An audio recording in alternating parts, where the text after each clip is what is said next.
Hello. Hello. Hello. There we go.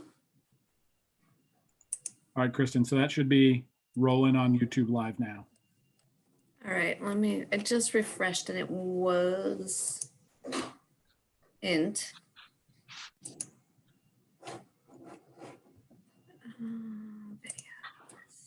I'm watching us on YouTube Live. You want me to send you the link? Yeah, if you could. I don't know why it's not.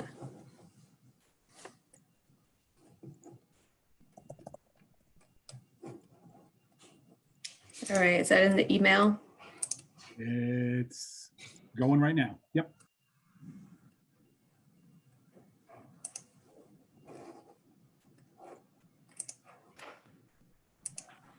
Hello. Hi, Catherine. Catherine. We are live on YouTube, just so you know.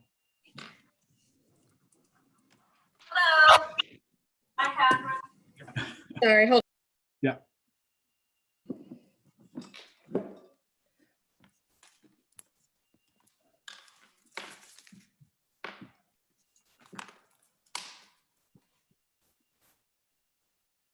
So poor Kristen's going to have to listen to us on like a 3-second lag as it goes from Zoom over to YouTube Live.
All right, so now it's up on the website.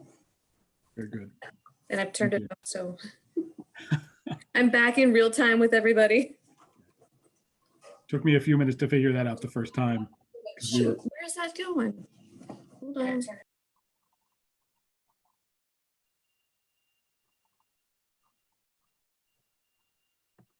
Well, I'm not saying anything, so I'll say something now so you can have a little bit of audio. Could be on the original YouTube link that you opened or on the one on the website that you created. Or both.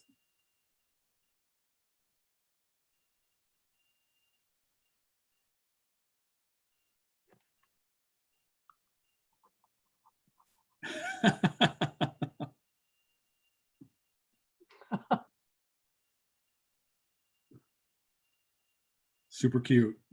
My corgi's desperate to be in this meeting. There you go. Okay. Just take about I hear voices and people, and I'm interested. The other day we had a meeting and somebody's dog started barking, and then he perked up, and then everybody. It's like dogs across the Capital District. Yep. Yep. You know the video from a year or so ago with I think it was like an English professor and the kids came in during it? Yes, yes, Yeah. I remember. Did you see the recent spoof? No. The recent spoof is a woman doing it, and she gets interrupted, and she's doing things like she's cooking while she's holding the conference. She's doing all these different things and is handling the kids, no problem. That's funny. It was pretty funny. It was pretty Who knew funny. how prescient that would be a year ago? Yeah. Yes.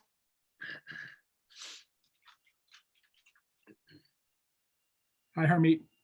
Hey, good evening, everyone. Hi. We're expecting a full house tonight? We are. Good. So I'm just going to test my audio. No feedback. I think everything's closed. You'll know in 3 seconds. We're not getting to get earplugs in case I need them. All right, I'm in real time now. very good.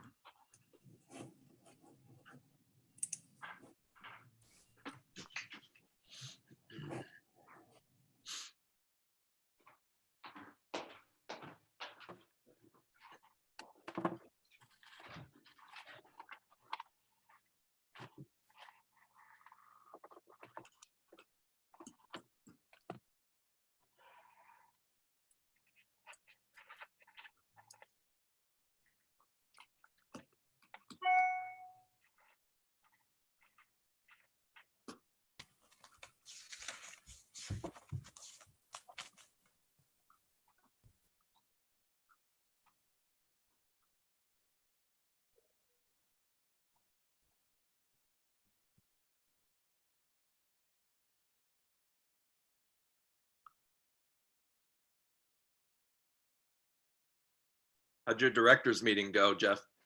It was good, actually. They, the Upper Hudson directors are working on, their phased reopening document. So Albany had presented, they were pretty far along with their document. They were out Right. ahead on that. And then we were, we had our document. So we presented those two, both got sent out to all the directors, and other libraries have been working on them as well. So this committee is going to bring those together and work on best practices Right. that would apply to any library. And then specifically, they're going to get into the details on the parts that are going to affect the system specifically.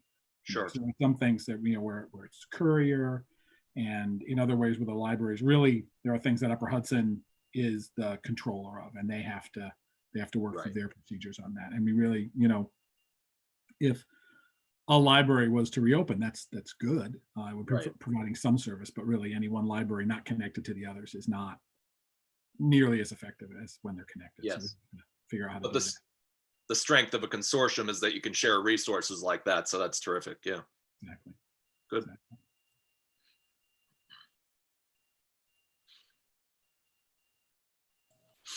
Hi, everybody. Hi, Robert. Hi, Robert.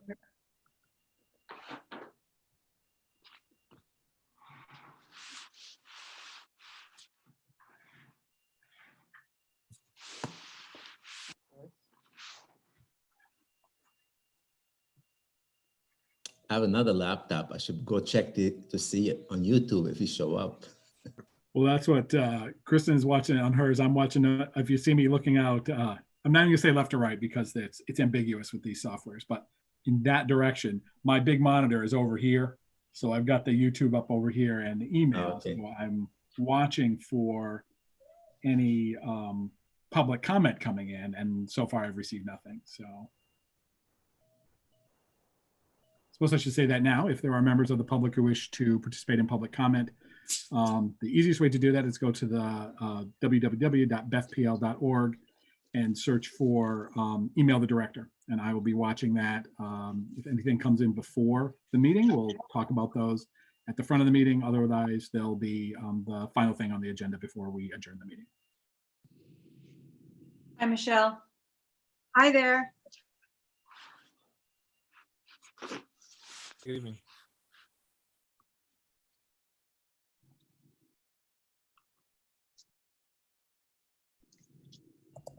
Hi, Mark.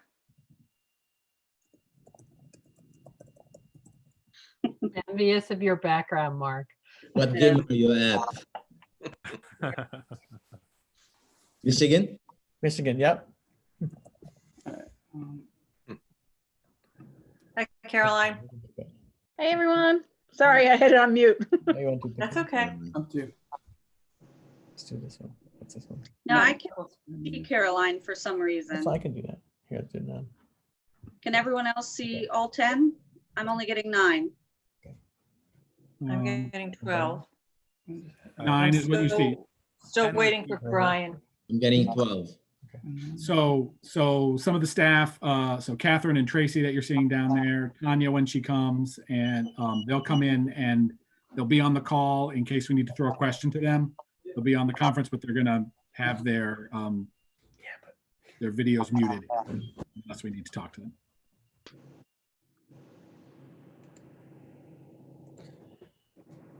Hi, Tanya. Hi, Tracy.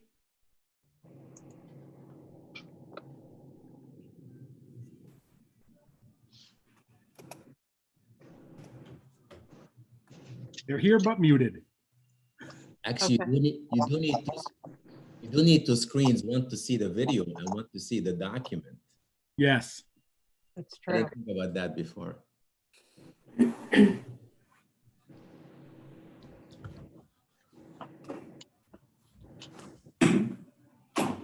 It's a real problem if you're me and you're used to 3, and now I'm only dealing with 2. So Still coming up. I feel like 2 is okay. 3 is an indication that you just got too much going on at once. yeah, welcome to my world. Exactly. I got a shout out just yesterday or the day before about Canopy, Jeff. Excellent. Excellent. That Oh, was So I let them know that there's hoopla too.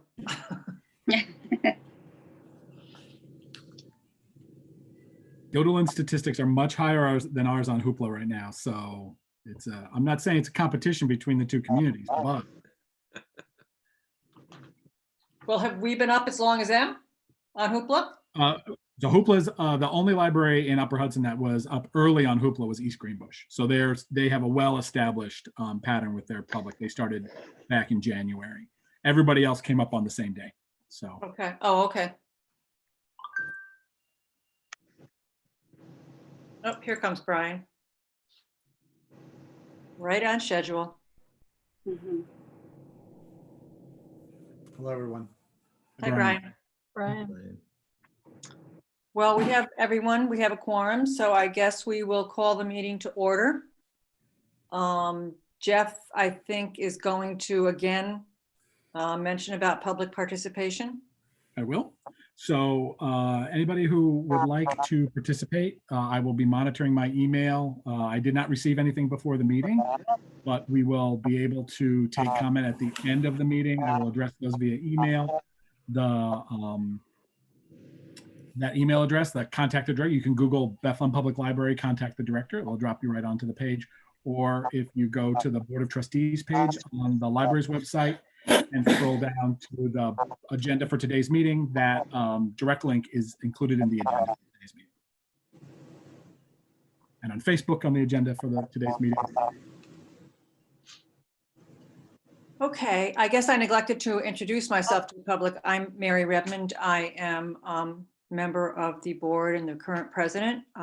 So with that said, we are going to move ahead and go right into our long range plan committee update. Brian, I don't know if you're going to introduce Paul.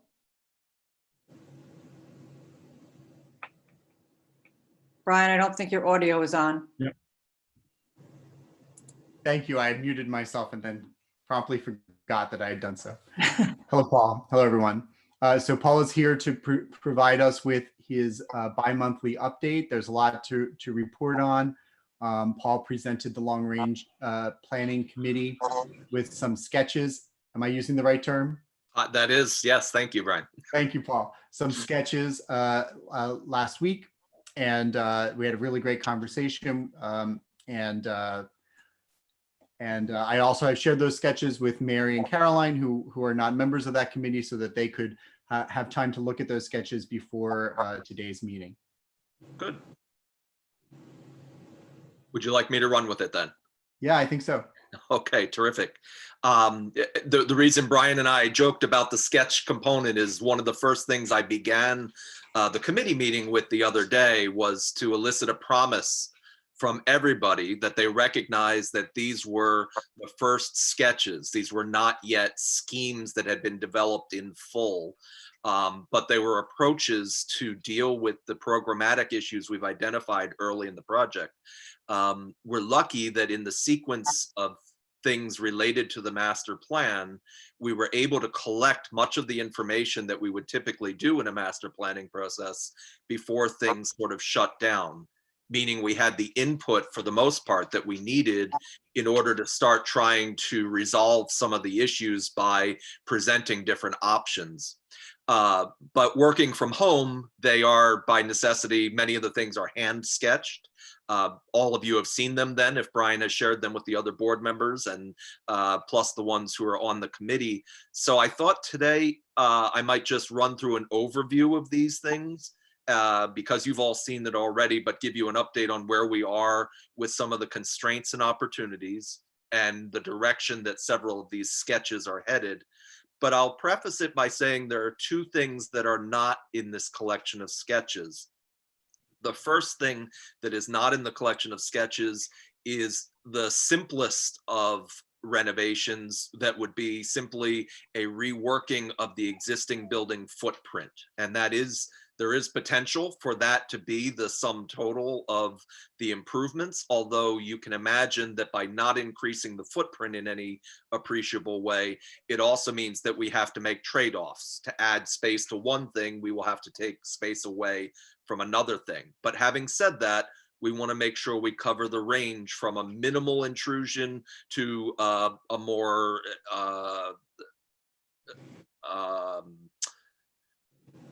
dynamic approach to how we deal with the overall building that has small additions, perhaps in phases, or large addition, or one large project. But we'll talk about those as we go through them. The second thing that's not included yet is a look at the Borthwick house. I spoke with Kevin today, and in fact, we've arranged on Friday to meet.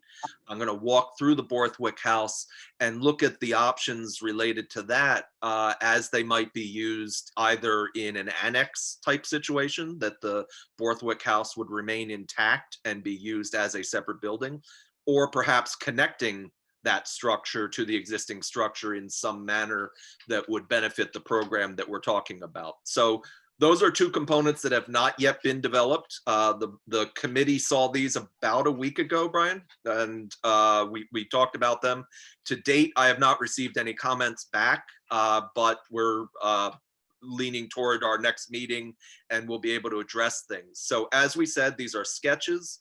And the idea is that we try and see the things we like in each of them and then consolidate them into probably three approaches: a minimal approach, a mid-size approach, and then a sort of a dream list of, if the library could do anything, this is what would pull it into the 21st century the best possible way.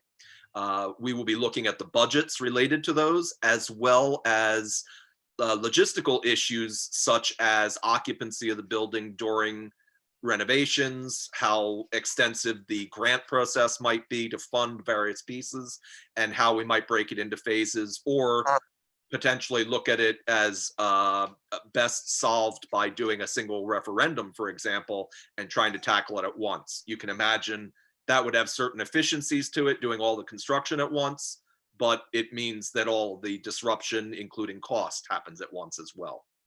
So if you'll indulge me, I'm going to hit share screen. I think I can do that myself from here, and it should bring up, you should be looking at a plan of the site sketch. Does everybody have that? Okay. We are. So technology successful. We're in good shape. So I have a very question. quickly. I have a quick question. Can the public see this? Yes. They So can. you're looking Okay. at it on YouTube as well, Jeff? Okay. Good. Good. So very quickly, the first screen that we're looking at is a sketch that tries to elicit the constraints and opportunities of the site. That is, what are realistic areas in which we might do improvements or changes while maintaining the existing building, the existing library building, and minimizing disruption to the other infrastructure on site. Primarily parking, as well as underground utilities. So you do see on this sketch, there are actually 5A, so there are 6 different areas shaded in red that have the potential for additional floor space, that is additional footprint to the building. And they're bounded by setbacks from the property lines and or other restrictions that we were trying to avoid, like disrupting parking, which we know is always short, or underground utilities. If I move this, can you see my cursor? We can. So my cursor is showing, for example, coming off of Borthwick, there are a series of underground utilities that come to the building.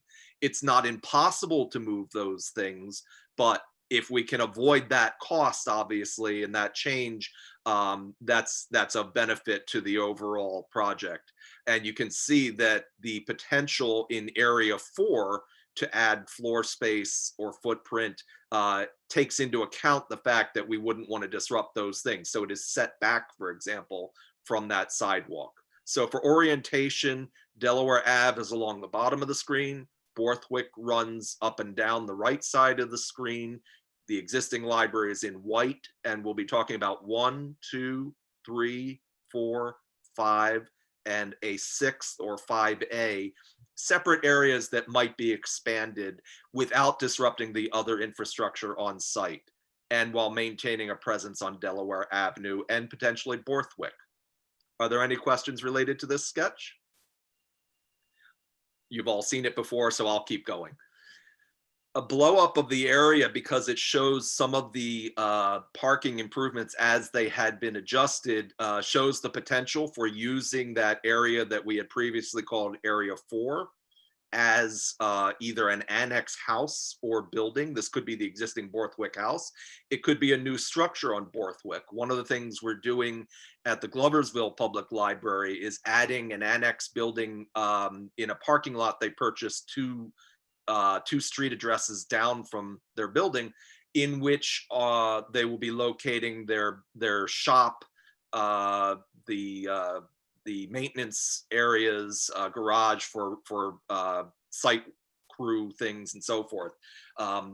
I would not suggest, based on past experience, that an annex building that is not connected to the library include either library direct patron staffing or administrative staffing. That often creates a disconnect that, frankly, in many cases, we're brought into libraries to help solve rather than create. The fact that they're in a separate building, even if it's on the same campus, can often be problematic. So if there was an annex building that did not have a physical connection, it would likely be set up for other things like maintenance, book sale that can be a separate piece run by volunteers, or even a meeting room, as long as there were restrooms available there that had public access. Even when the building itself is closed, it's possible to have a small meeting room out in that area or tutoring space. You can see that we know the knoll up here is an area that's received a lot of attention as being problematic because of the slope of the various walkways. That's something we might want to address, look at improved crosswalks, potentially move the bus stop a little further down so we have a drop-off area. And one of the common complaints from patrons and some staff alike is the fact that as you enter the site from Borthwick, right now the entrance is all the way over here and it's actually hidden by the building. You actually see your overhead garage door and these back of house spaces long before you see the formal entrance. By looking at potential additions that complete the presence along here, we can maybe address that issue, as well as the question that came up repeatedly of the length of travel from handicap parking along the curved walkway all the way up to the entrance. While that distance is the same, if in addition were here, people would be inside quicker, meaning the perceived distance is less, as well as the safety is increased. That is, interior travel being safer than the liabilities of exterior travel, particularly in the Northeast.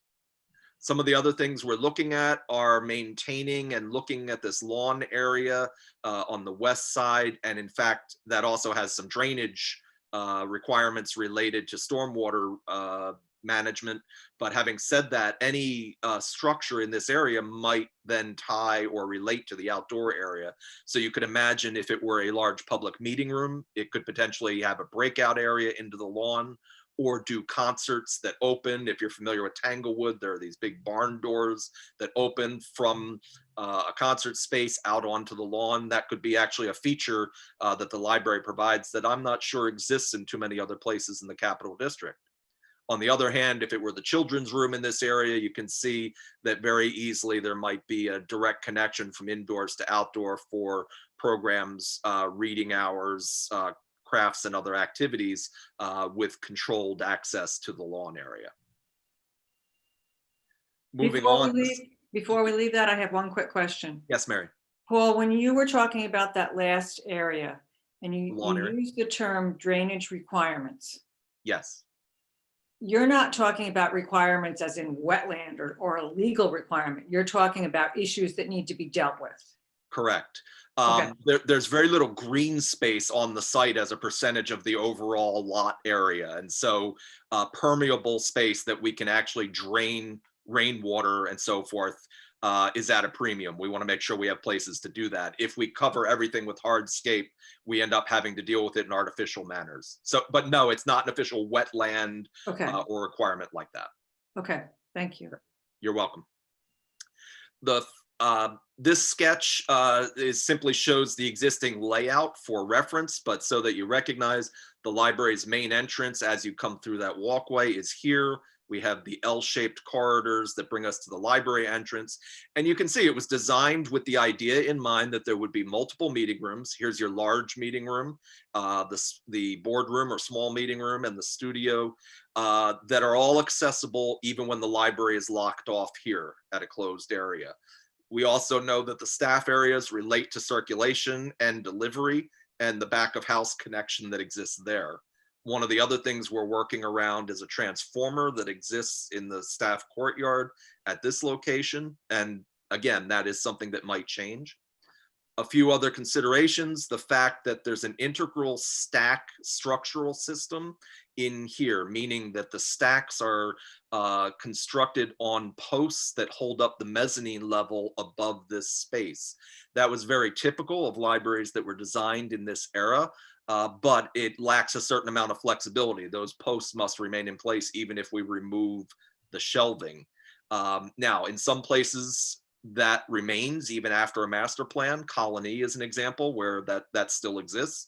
But we're also working at the Auburn Library in Seymour, where what we're doing for a teen space is actually removing the shelves between those posts and creating little niches and little study tables and so forth. So there are things that can be done, but we'll look at what freedom we get if we actually remove that structure and work with the layout of this space. One of the frequent questions we get is, what is the future of library design? What types of spaces? And while no one has a crystal ball, the thing we often say is we need to make the space as flexible as possible so that shifting demographics, shifting changes in collection type or activities in the library aren't bound by the architecture of the building. This is the very definition of that. And in fact, you can see it over here. This is the mezzanine level, the staff workroom. Every one of these dots is a post upstairs. So I don't know how many board members go up there regularly, but it is a labyrinth because of that collection of posts and so forth. So those were a couple of things we were looking at. Another is the presence on Delaware Ave. The children's area has windows and the two niches or bump outs here. There's some glass up in the quiet reading area at periodicals, but as you can see, and as we've talked about previously, the entire center of the library is very inwardly focused. There's very little attachment to the exterior, to natural light, and so forth. So those are things we've been trying to look at addressing. Okay. Moving into sketch one, again, these red dots surround the areas where there are potential additions. They also designate, sort of by definition, areas that might be various phases of work. So you can imagine, for example, the construction of an addition here happening as phase one and leaving some of these other components for future phases if we were trying to spread the work out, either to gain grant monies over successive years or to break up the cost of the project and the disruption to the public. One of the reasons that a large meeting room makes sense in this location is the fact that that could then be a staging area, meaning that as you're renovating other parts of the library, you can move them into this large open space while you renovate the other area. And then it's a shell game. You keep shifting things from the staging area to the public area without ever losing. You would still keep your existing meeting room, for example, during all of that. At the end, you've renovated all these places and you get the large meeting room. You can see at the end of this type of scheme, there is your existing large meeting room becomes a medium meeting room. We have a larger one with table and chair storage and a kitchenette. We have the small meeting room or boardroom, and we have a conference room down at this end, which is currently the children's story room.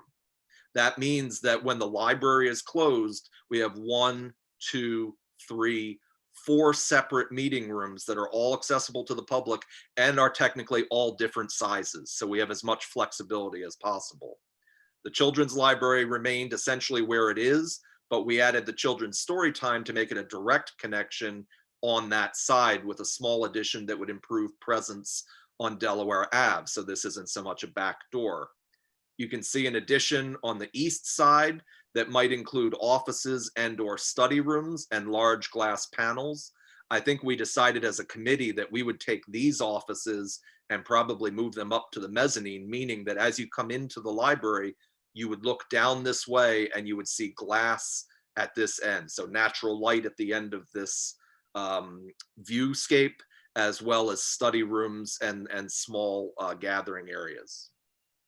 We've added on to the northeast corner to improve the collection area and create study areas and seating areas around natural light and windows. And you can see that upstairs, we've also changed around some functions on the mezzanine level and expanded it into that addition. This scheme, or this sketch, pardon me, leaves the elevator here. It does block the view down this axis, but it's existing and would save a certain amount of money in that regard. But this was a general idea of how a few changes would dramatically increase the amount of meeting space, the variety of meeting space, and improve study and tutor areas and gathering areas, as well as collection, all things that were requested by the public. Okay. Again, we spent over an hour talking about this with the committee, so I'm sort of rushing through, but if there are questions, please stop me and we'll come back. This next scheme, again, addresses the length of travel to the entry. It brings the entry up here, again, has a large meeting room. It moves the staff lounge out to this area. In both of these schemes, the circ area and back of house space remain here. And in actually, let me go back just very briefly. We also created a lounge area out in the lobby. So rather than the narrow corridor being the only definition of gallery space and seating space, we've opened it up a little. So it's a breakout area from the large meeting room and the other meeting rooms, and could be any level of change from service from the kitchen, meaning small cafe type service where prepared things like donuts and muffins and coffee might be served, or it might be as simple as a Keurig machine.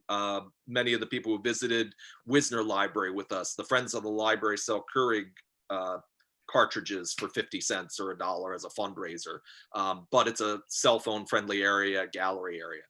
So same thing happens here, but we've changed. We have now multiple axes. We have entry to the library right here. So it's much closer to when you've come in the building. We've maintained this entry here, and we've actually taken the elevator out of this location and put one at this corner of the building. It opens up this entire structure along this axis through the building, as well as along this axis through the building. So both east-west and then from southwest to northeast. Children's library, again, got larger. We talk about having family restrooms in the children's area, so the parents don't have to leave the children's space if there are siblings. All of these sketches have also included teen space and maker space as feature areas. The next scheme looks at the potential to go into the area where the Borthwick House, I said scheme, the next sketch, into the area where the Borthwick House is located with a large meeting room and a hyphenated link. This means that we have an entry from the parking area. Remember, there's a sidewalk right here and parking right here, so that handicap parking is now literally 15 to 20 feet from the door. And that brings us into a lobby that also opens into a new plaza that broadens out to Delaware Ave. So instead of the main entry on Delaware Ave being down here, we've moved it to the east and made it a large feature. So this end of the building has restrooms, a large meeting room, this lobby, the elevator, all these components, a cafe or lounge space, and then enter the library here or enter the library here. The circ desk is central so that it can observe all of those angles of entry. And again, in this case, we've expanded adult collection into most of these spaces. And because the large meeting room is up here now, we've placed the children's library out here so that it has a connection out to the performance space and that lawn area we talked about. The children's program room comes here. And what you could imagine then is parking related to children's events, story hour, or just access to the children's collection might well come in at this entry, whereas after hours meetings might use the large meeting room here, but we still have these other spaces. tutor rooms along the perimeter and areas of study, lots of glass along the outside. And on the upper floor, this is above this addition, you can see staff areas, a connection to below, and even taking the mezzanine area and making it a large dividable classroom or seminar space. So this is glass looking down into the library proper, but it can be darkened for slideshows and presentations. So that would be on the upper floor, along with offices, bullpen areas, and staffing areas, and so forth. So that's the three general directions we were looking at. It may well be that what we want to try and address is some consolidation of elements from each one.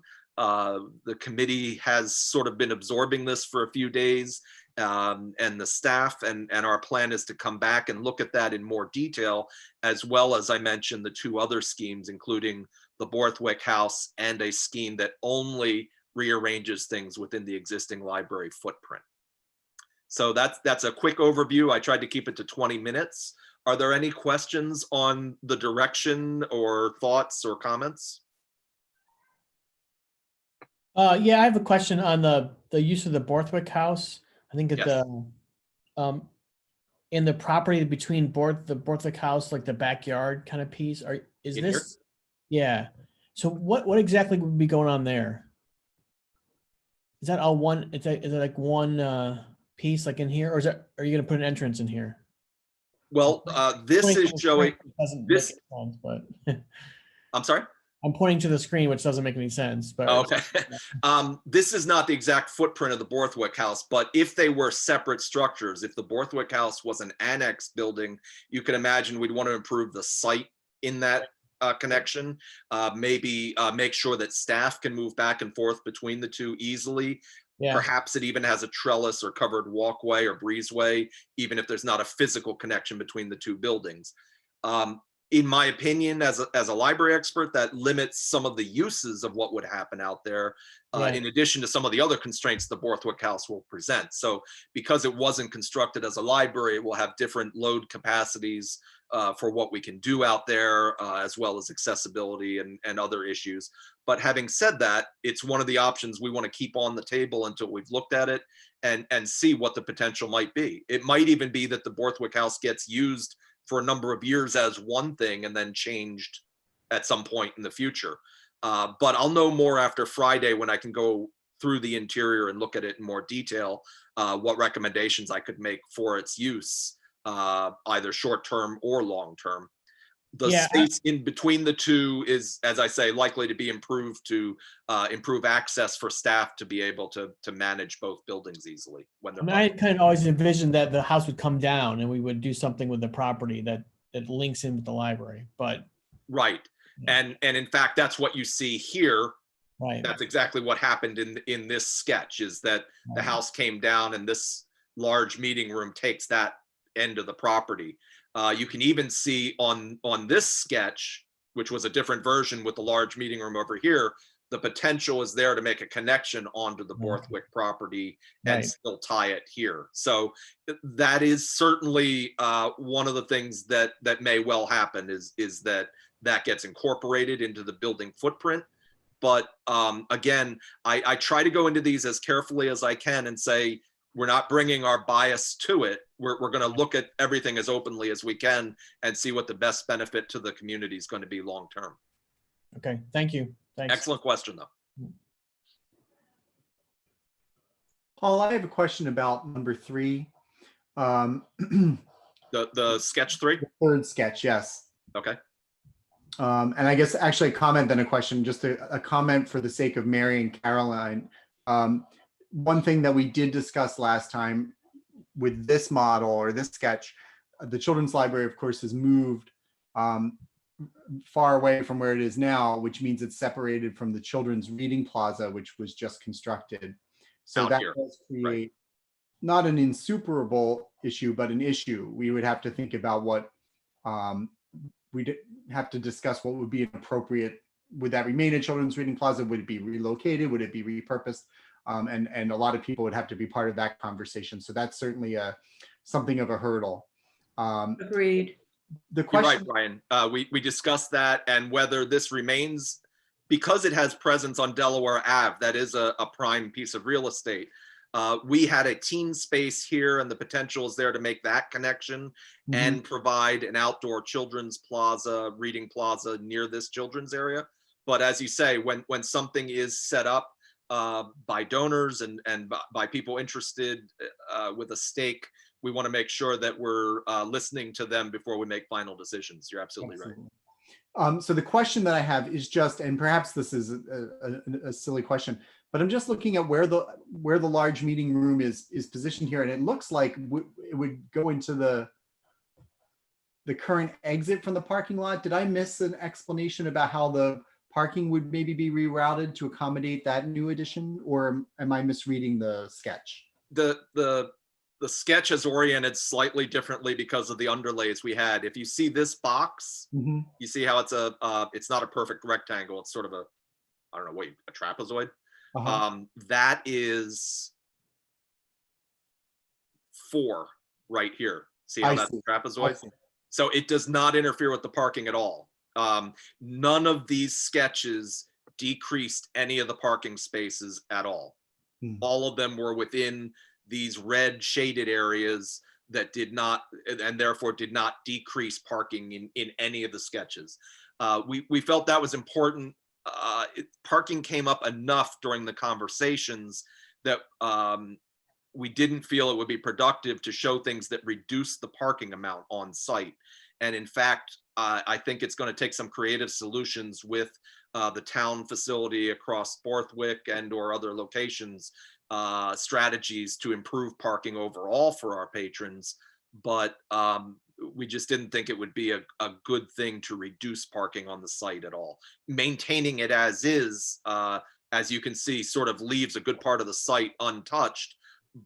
There may be ways to make this more efficient and perhaps increase parking, particularly if we're reworking that knoll in the center, depending on what the geography underneath that. I don't know if it's high because it's bedrock, or if it's high because it's the tailings from when they excavated for this building and just dumped it there and then planted seed on top, or if it was just an idea of let's break up the parking lot with something with a little bit of 3-dimension to it, which I actually like. But I understand too that a lot of people have been concerned about the liability in the winter. And in fact, those walkways get closed off with snow fence because of it. So to answer your question, none of the sketches interfere with existing parking or intrude onto the parking lot. Thank you.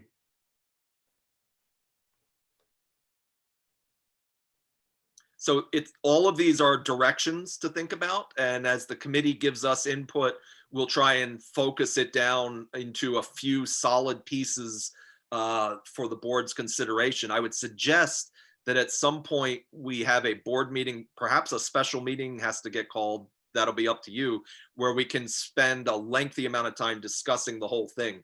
A lot of board members are on the committee, obviously, and so are aware of everything that we've been discussing.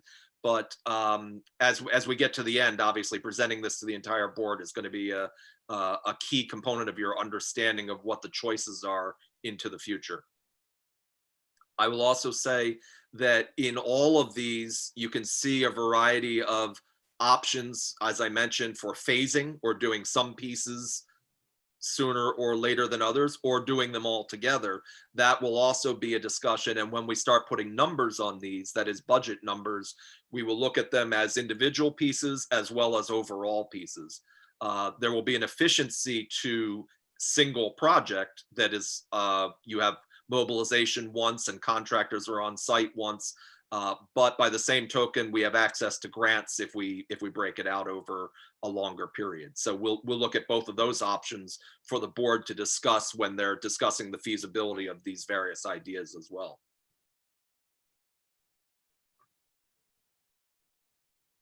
Great. Other questions, comments? Paul, thanks. We appreciate it. It's a lot of work here. We appreciate it. It's been exceedingly difficult because of the stay-at-home orders, but luckily I'm a great boss and my wife is a great employee.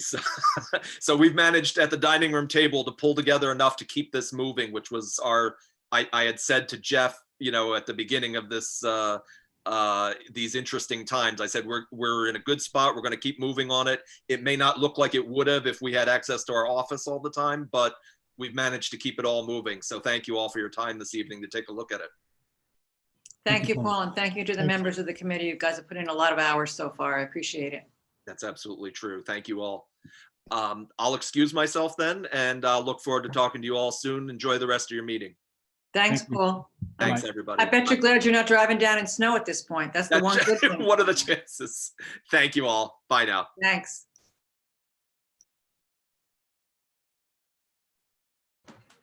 Okay, is there any discussion on that topic at this point? We can go back to it later in the meeting, or does anybody have any comments right now?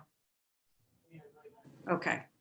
I guess we will move on to the approval of the previous meeting minutes. May I make I'm a? sorry, a request? I don't have something with the page numbers on it. I'm sorry. I was just going to ask, is it possible to have, if not the board packet, then at least the meeting agenda shared to the group? Because I only have a single rather small screen. So being able to sort of talk and have that open in another window would be somewhat difficult. All right, give me a sec. I'm using 2 devices. I may have to do that, but I don't know how much life is left in my telephone. So let me see how this works.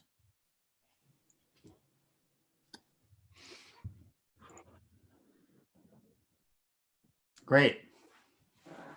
Does that help you? Yes. Yes, thank you. Okay.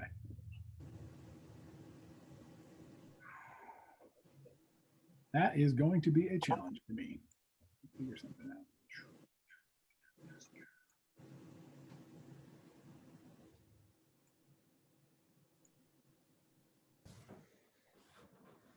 All right, give me a second, guys.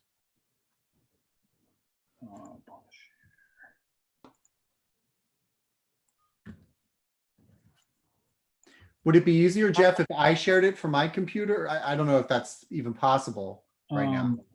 I don't know if I have sharing ability. You do. Everybody has sharing ability. Can you? I can't see what you're looking at now. Can you? Are you looking at the agenda? Yes, on Okay. your browser. I can't see all of you, but let's go with that. Okay. Okay, I'm confused. Okay, Mary, are you looking at the agenda on? Yes, I'm looking at what Jeff brought up, which I can work with. I kind of preferred it the other way I had it because I had 2 windows open, but I can work with this. If we prefer to just do multi-windows, then that's fine with me. Because I think with multi-windows, I could actually go through the whole document as we were proceeding. Okay. All right, so let me see if I can. I will stop sharing and we'll pop back to the way it was, I think. Okay. We will try to proceed with this, and if anybody needs us to stop at a point because they need to pull up something and look at it for a second, we'll just try to work this through. So right now we are looking at an approval of the previous meeting minutes.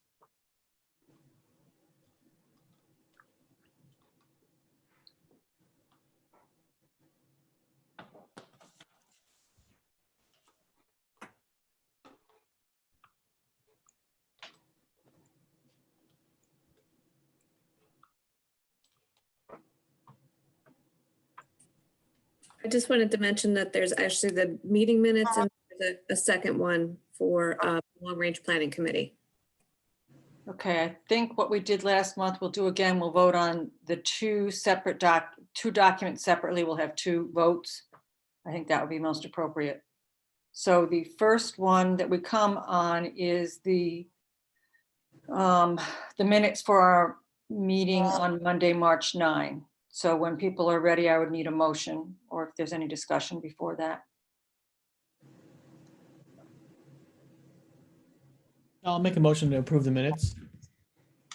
Second. All in favor? Aye. Opposed? None opposed. Okay, so that motion has passed. Then we move on to the meeting minutes for the meeting Thursday, April 9 of the Long Range Planning Committee.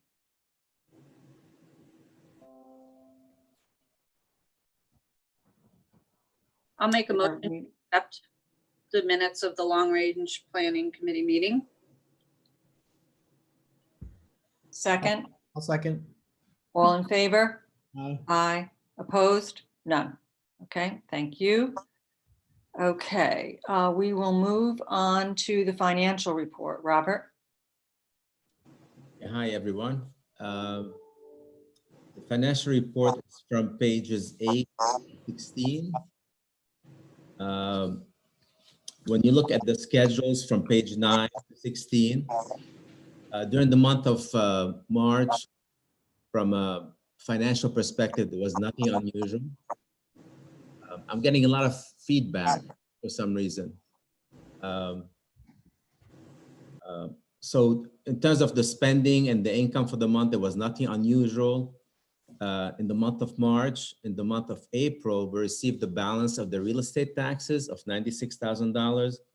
So we're up to date in terms of collecting last year's property tax and pilot money. As approved by the board, we opened the bank account at Key Bank right before we closed the library. We opened the bank account at Key Bank for local deposits, and we have $2,500 there, and it's still there at this point in time. To my surprise, we are still getting a competitive interest rate from TD Bank on our money in the money market fund. We're getting in excess of 1.1%. I don't have the exact number because we don't have all the paperwork, but we're getting a good rate. The interest income for the month was $3,000. And it'll be interesting to notice our spending in April with the library shut down. It'll be interesting to see how the spending is going to be in April, but in March it was normal. Any questions? Okay, thank you, Robert. I guess we need a motion to accept the treasurer's report.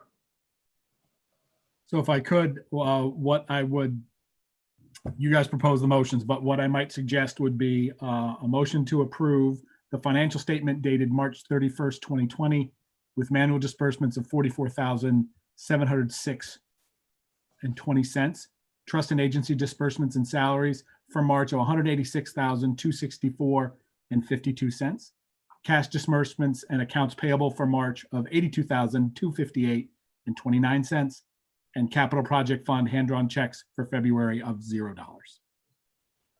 Okay, so is that a particular page of our packet? It's page 12. Page 12. So that might be an easy way for somebody to make a motion referencing the activity on page 12. I move to approve the activity reported on page 12, previously read by Jeff. And Mark is a second. All in favor? Opposed?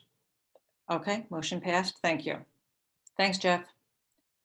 Okay, so next we will move on to the personnel report. So the personnel report looks a little bit different. We had a cloud printing issue, so the lines didn't appear on this. Let me just roll down and make sure I get to the right screen.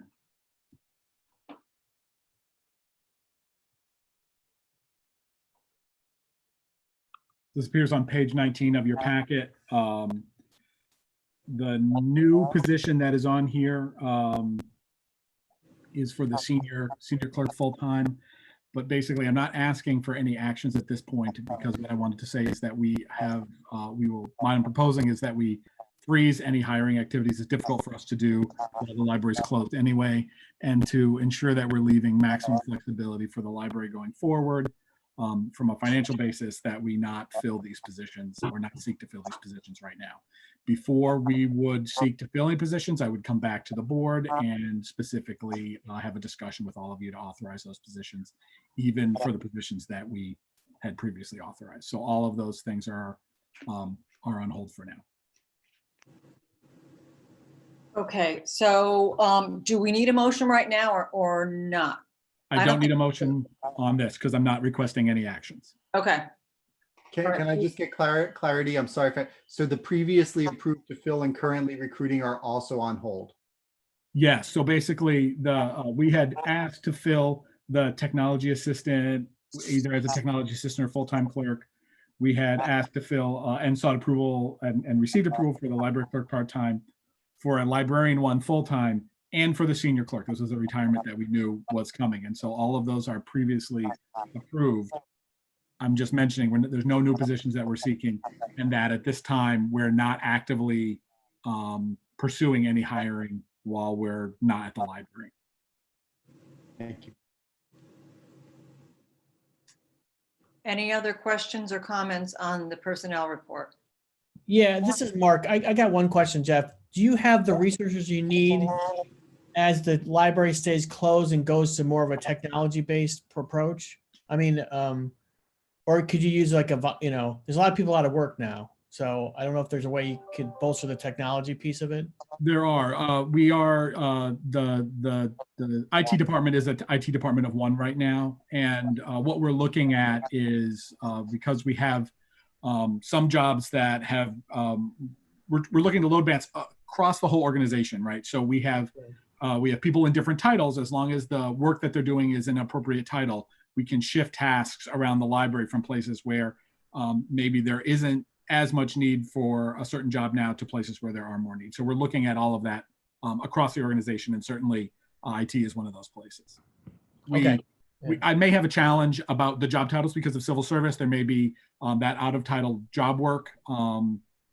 We may have some challenges with as we move forward, but we'll come back to you and talk about that if there was a need for a temporary title shift or something. I would come and seek that with you.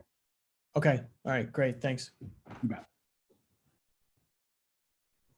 Anything else on the personnel report?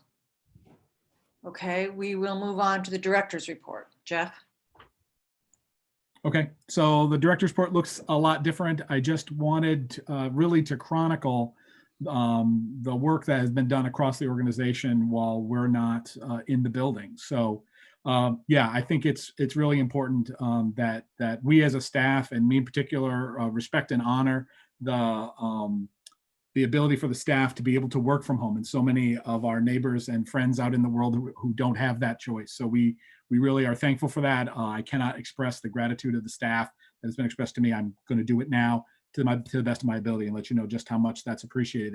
And because of that, we are working hard to make sure that we're honoring that.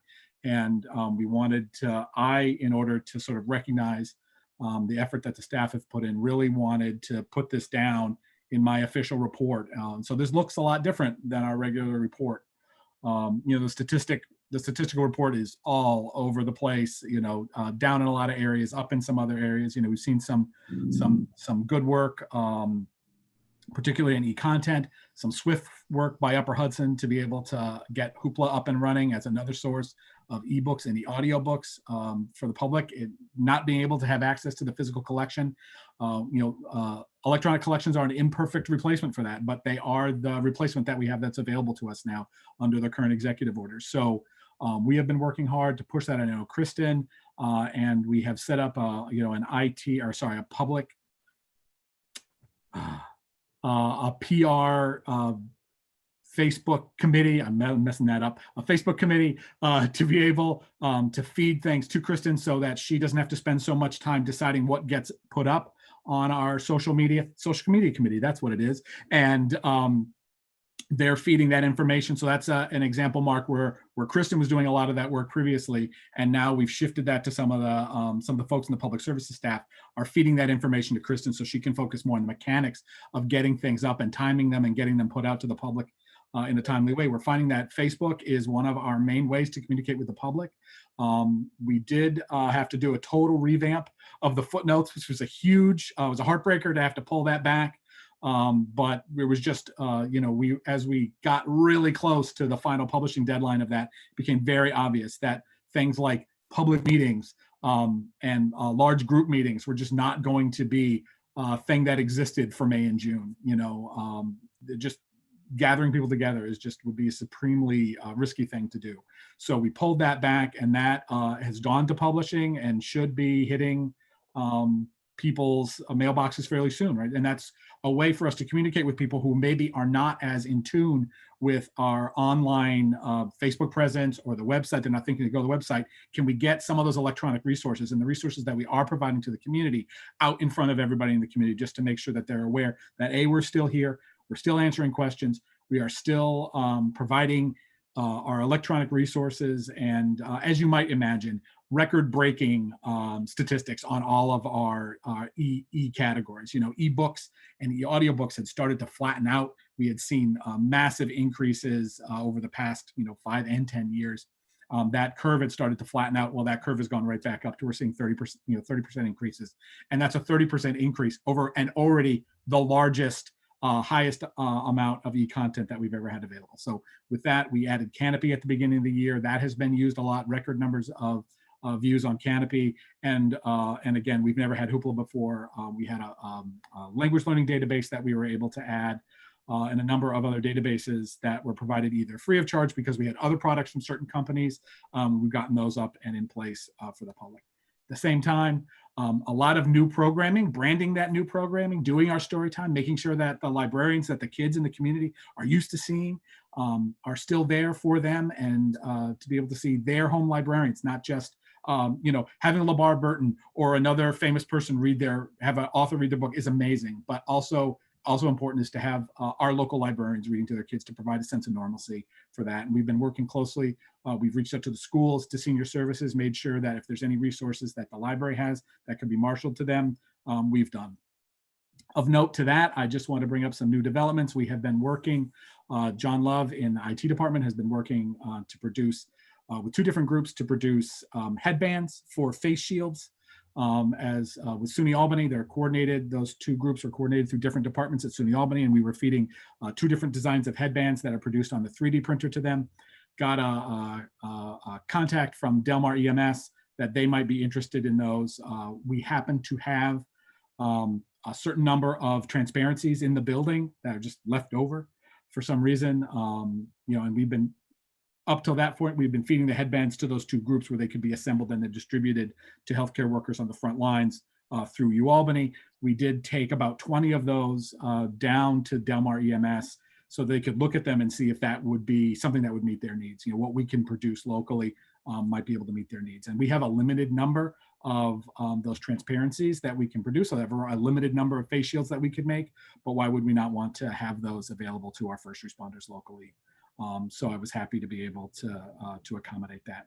We have some parts on order that we hope would get the second 3D printer up and running. If that's the case, then we'll be able to double our capacity to print out. We still have a bunch of filament available, so that is not a limiting factor. It is time on print, and then just having that second printer would really help us expand that out. And basically, we're just is a relatively inefficient way to mass produce any kind of personal protective equipment. But we felt compelled that we wanted to participate in this and do whatever we could to get that to the people who need it. So that's something I'm proud of. I was glad we were able to do that. I'm also glad with a lot of our public services staff taking their programs online, book discussion groups taking those online, our music programs trying to take those online for the listening parties, and just trying, my direction was just to try to throw it against the wall to see what sticks. And then our public will tell us what they are finding useful. We did get a very nice mention from Jody Monroe from the school district saying that to telling their parents, don't forget the library as a resource. We're putting out a lot of helpful things that can help enhance the educational component, or maybe the entertainment component that wraps around the educational component that the school district is doing so well. So we're happy to be able to have a hand in that. I know that people are using our Wi-Fi both at the library, at the LMAV Park. I'm so happy that we put that in place. A lot of libraries around the country are scrambling, trying to get Wi-Fi out and available away from their building. Here we were in a great position. We already had our Wi-Fi out in many places, and we're looking to expand that more.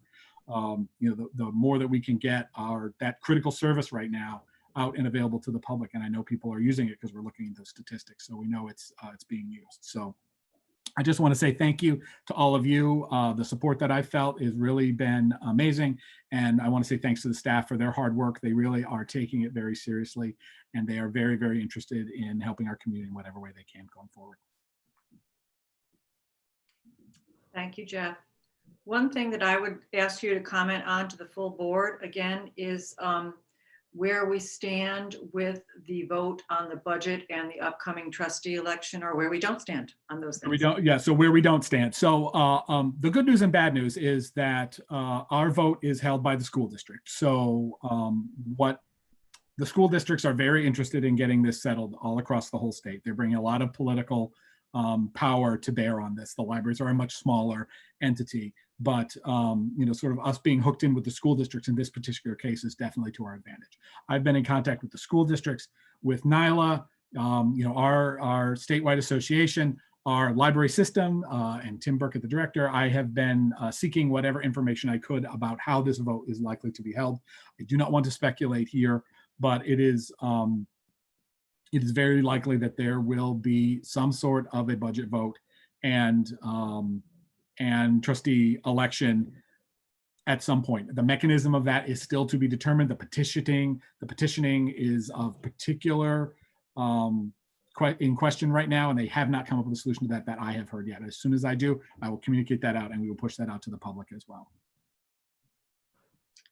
And how about our budget? We have a budget in place through the end of June. How do we move forward, Jeff?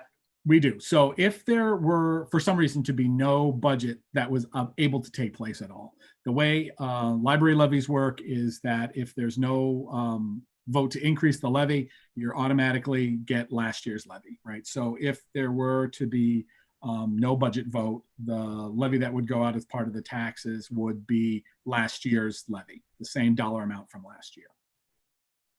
So, and then, but I think you had told me that the school district does not have that situation.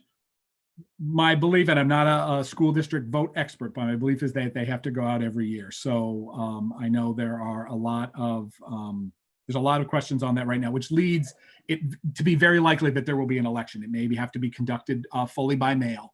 But that is, all of those things are being worked on actively by the state, and you know, we will be more the recipient of that as soon as we have any of that information. And I know the deadlines are getting very tight. We have a budget that was approved by the board and sent to the school district.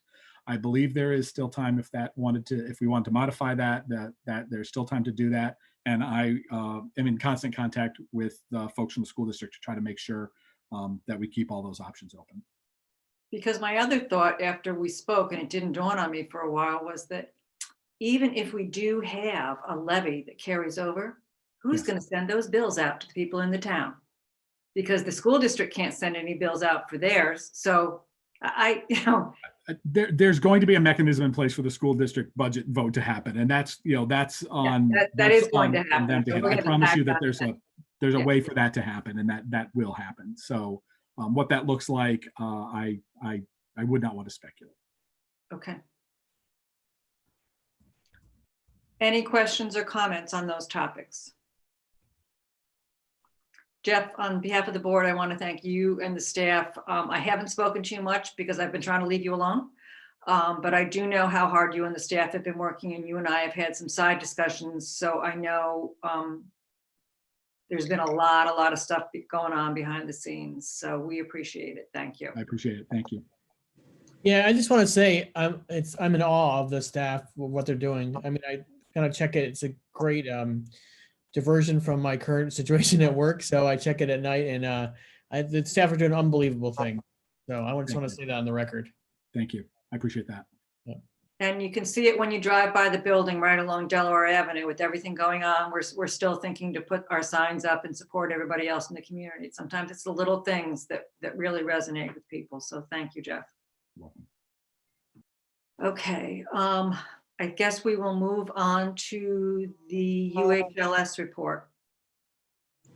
Okay, well, we did meet remotely and had a few things that we needed to cover. One, as a lot of people have heard, the budget was passed.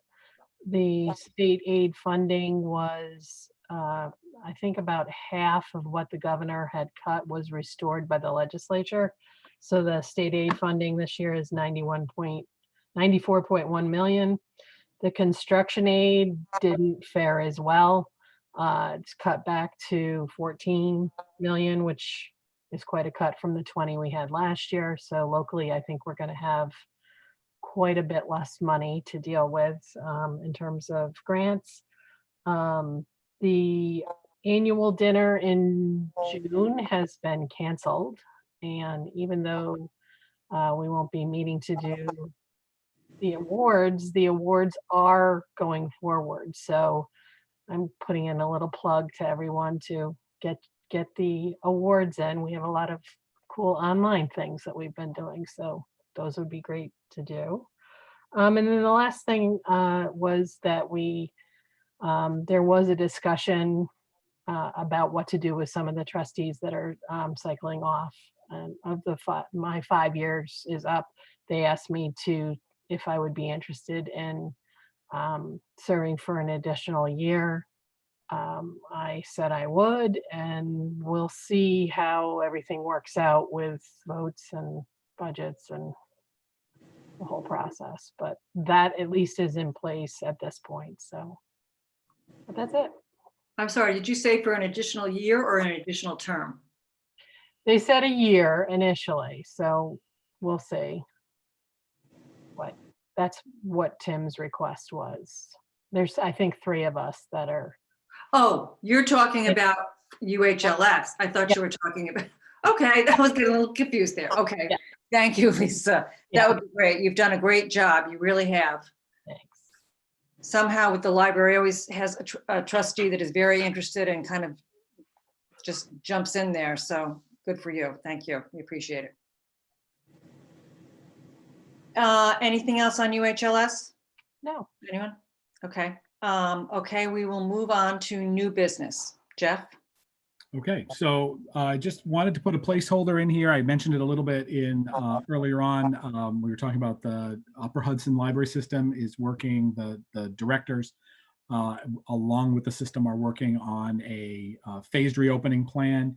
We have our plan in place, which has been shared out with the staff and the board of the library. It is one of the most continuously updated documents that I've ever had possession of. We will continue to make changes to that document so that we can be agile and make sure that we are trying to incorporate the situation as it unfolds. But we are happy to have something where we are looking for ways and how we reopen the library. You know, what does this look like?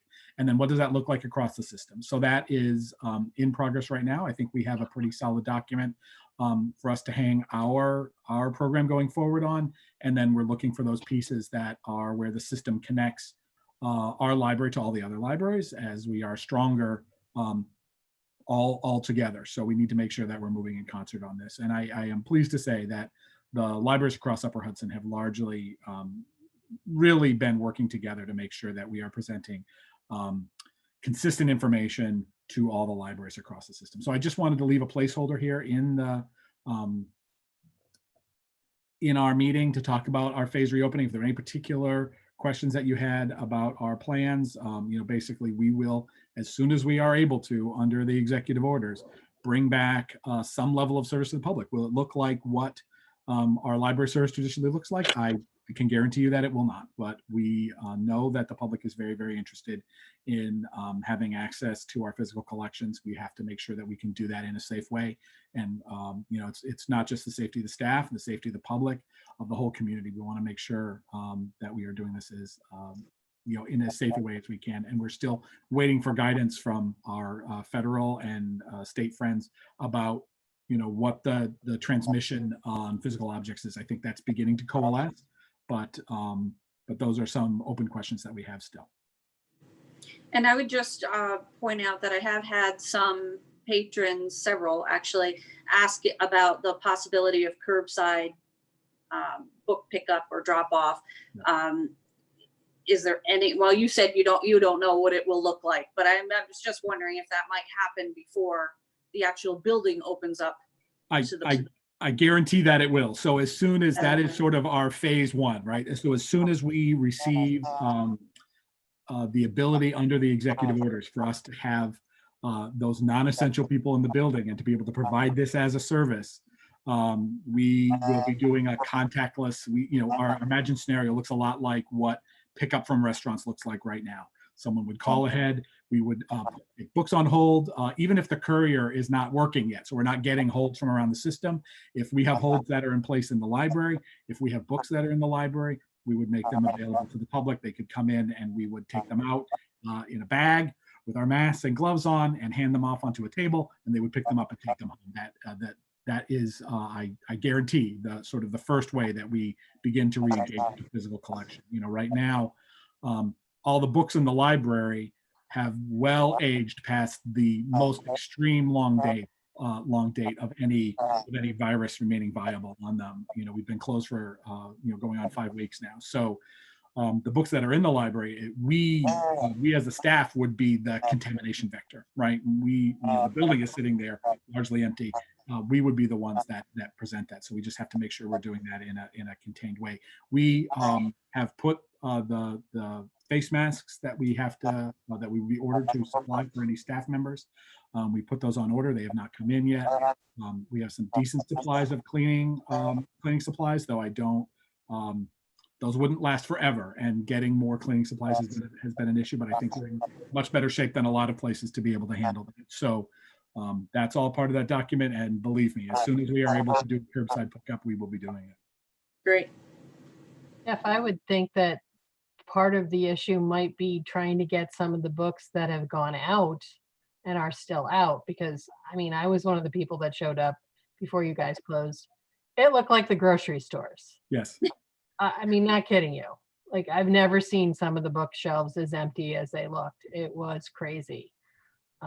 So have you talked about how you would get all that stuff that was checked out back in? Because yes. I don't know how to have holds if the stuff's still out. Yep. So we would, that outside book drop that's across the way, we probably would not reopen because it would get filled up extremely fast, and then people would leave things on top of it as they do when it fills up. But the inside book drop, we would begin to open that up.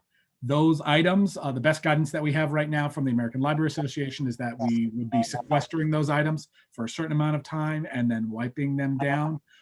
Again, we have a certain amount of supplies to be able to do some of that cleaning effectively. We really need some of that deeper guidance about how we actually handle specifically, books. Paper is not much of a concern, but every book that we have pretty much has a plastic wrapper on that, right? So the surface transmission on plastic may well be different than the surface transmission on paper. That guidance is beginning to coalesce, but I haven't really heard the authoritative voice on that yet. So we're talking about where we sequester the books, right? We will not be using the meeting rooms, the story time room for story times and meetings, right? Because we will not be allowed to have group meetings. So we will be sequestering those returns for a certain amount of time, wiping them down, and then getting them placed back on the shelves. So there's a lot of things to come out. And as we have empty shelves now, if we have to do curbside pickup, that isn't as easy and as elegant as people being able to come into the building and get their books. So then I'm imagining we'll have the opposite problem where shelves will be completely stuffed with materials that we can't get out into people's hands. So along with that, we are looking at beginning to, as our vendors turn back on, they might be able to ship. We know there's books that are published now that would be popular that we can't get into people's hands. So we have to make sure that those orders are coming into and we're keeping the collection fresh. So those are going into one area to be sequestered. The returns would go to another area to be sequestered. How do we do the wipe off? Is the wipe off necessary, or is sequestering them for a certain period of time to let the virus, any potential virus, die off? This is right where we're working right now. Guidelines look like wipe off is a recommended thing, even though the possibility of service transmission appears to be extremely low. We don't want to be the one that fosters more contamination in the community. So. Jeff, you and I had spoken a little bit about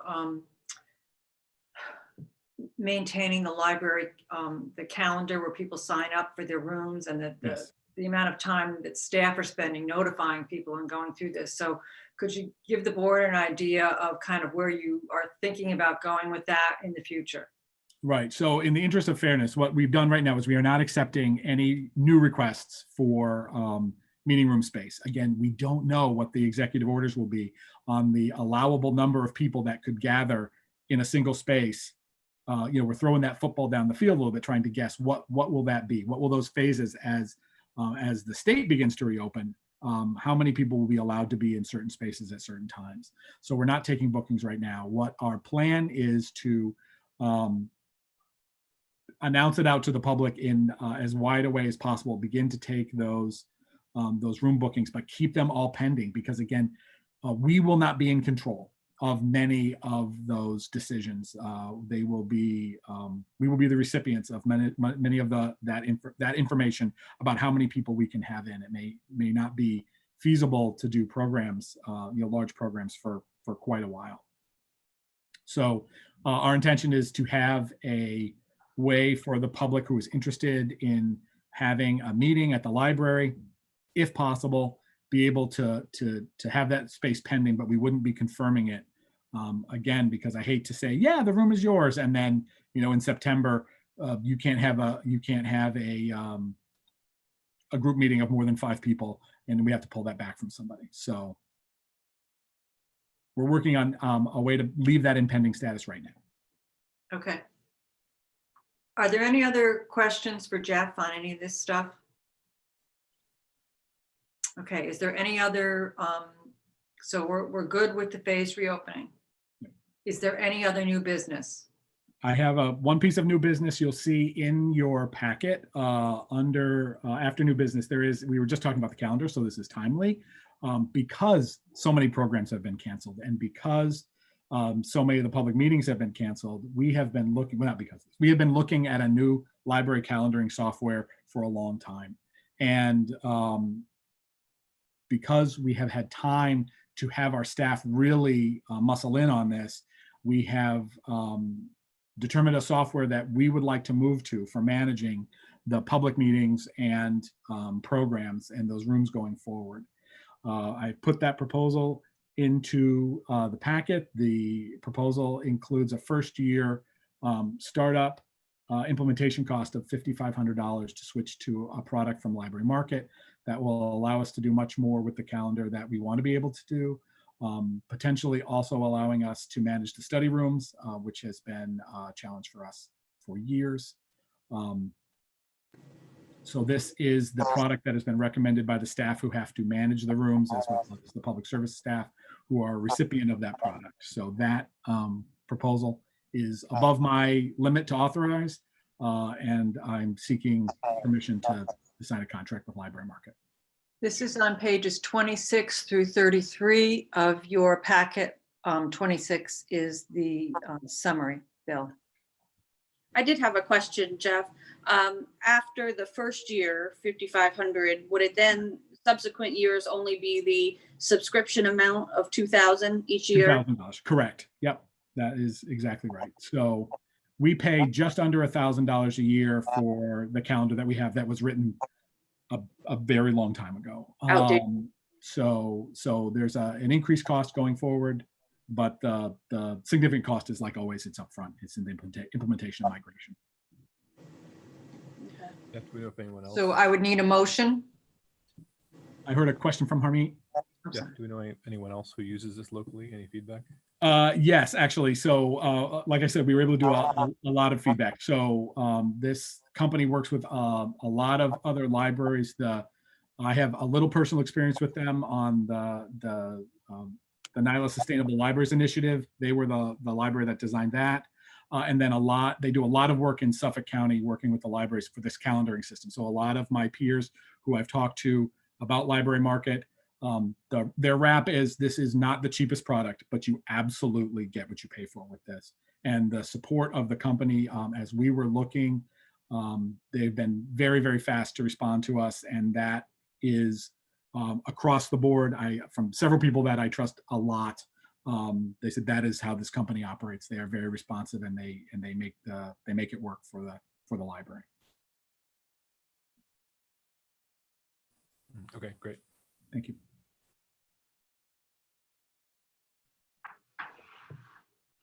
If we're ready to move forward, I need a motion.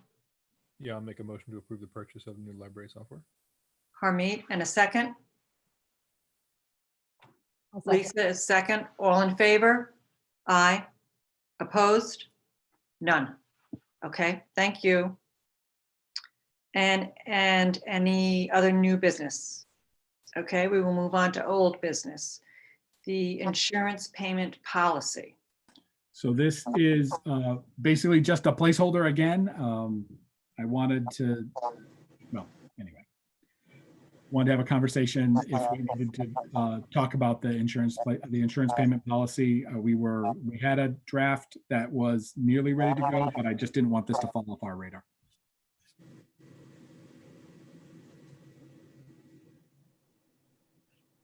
I'm honestly not sure where we left it and why we didn't vote on it last month. Well, I'll tell you what, I will resend out the latest draft that we have of that to the policy committee, and then we will look to have that in place for next month. Does that make sense? Okay, because I think we were, after discussion, we were pretty much ready to move on it, but I don't know that anybody maybe is ready to make a motion on it tonight without having reviewed it. So I actually, when I was looking through the minutes before I posted them, looks like there was a vote on it. It did pass. Oh, I okay. thought it had. All I right. thought- Sorry. Done, good I work. was confused too, Fantastic. and so I went back through, but Thank you, Kristen. Okay, thank you. Okay, budget for 2021. Jeff, maybe we've already covered this. I apologize. It's okay. I think we've largely covered that. And again, I did talk to Judy Kehoe at the school district and ask, we put forward a budget that had a levy increase in it before the world had changed. So there is still some time to amend that budget should the board want to, but the window for that is probably going to be closing shortly. I do not have a specific date because again, the vote date has not been established yet. So all of those dates that fall backwards from the election date have not been established, but I know there are some public notice requirements, but again, are those going to be modified by executive order? So there's just a lot of unknowns right now. I just thought we should have a quick discussion about that if there's any questions and any information I can try to find for you. Does anybody want to discuss changing the budget that we've submitted?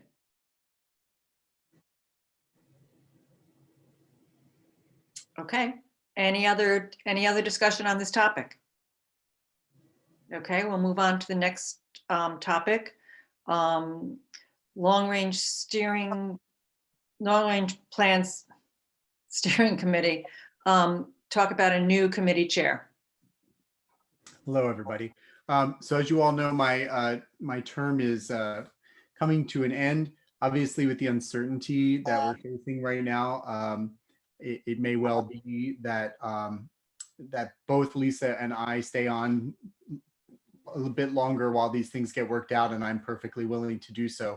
But regardless of that, I do think it's important that the long-range planning committee have new leadership before the end of my term, so that it can be a seamless transition. And thankfully, Harmeet has volunteered to take on that role. I don't believe that requires a vote, but I did think it would be good to mention it in the setting of a public meeting. So thanks to Harmeet for taking that on. And Mary, do you believe that does need to be subject to a vote? No, I don't think it does. It's a committee, it's a standing committee, and you all, as far as I'm concerned, Jeff, do you see it differently? No. So that's however you guys organize the committee. So thank you, Brian and Harmeet, and thank you to everybody on that committee. It's been a lot of work and continues to be a lot of work. So I appreciate all the work you're doing. Sure, I'm grateful to do it. A couple of questions or issues to discuss, and I guess this will be the last update coming from me, and at the beginning of the next meeting, this will be Harmeet's lookout. But one thing, we have not yet scheduled the date for our next long-range planning meeting because of time at the last meeting. Our next board meeting is May 11th. I'm thinking that when Harmeet talks to Paul, that it might make sense to schedule that meeting for after rather than before our next board meeting, so that we may have time after reflection to kind of talk as a board about these sketches and where we are leaning between these three sorts of general areas of renovations. But I'd be curious to know what the other members of the board feel about that. If you agree that it would make sense to push that meeting to after our next board meeting on May 11th.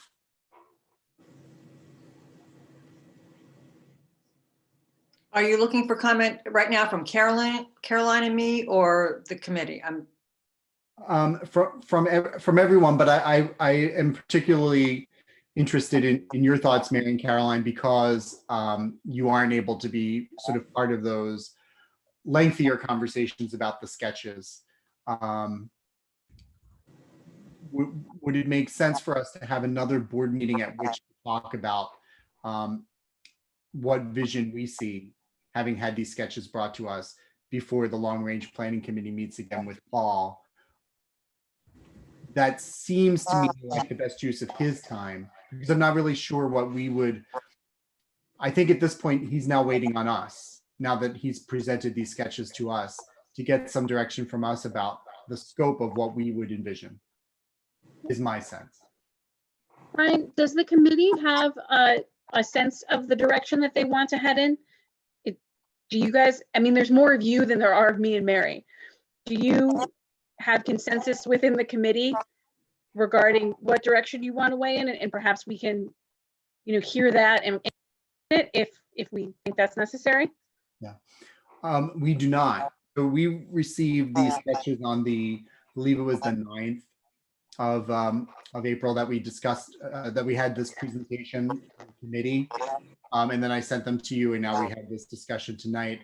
So as a committee, we have not yet discussed whether we have a consensus there. No.